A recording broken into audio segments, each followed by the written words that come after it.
सजग नागरिक टाइम्समध्ये आपले स्वागत आहे। आज सायंकाळी 5 वाजल्याच्या दरम्यान पुणे येथील मोमिनपुरा परिसरातील चांत्रा चौकात एका कुशनच्या कारखान्याला आग लागली। या आगीत कारखान्यातील कुशन व इतर सामान जळून खाक झाले आहे।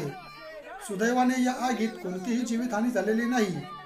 ही आग विझवण्यासाठी घटनास्थळी फायर ब्रिगेडच्या 3 गाडी तत्काळ आल्याने मोठी हानी होण्यापासून वाचली। आग विझवण्यासाठी स्थानिक नागरिकांनी शर्थीचे प्रयत्न केले।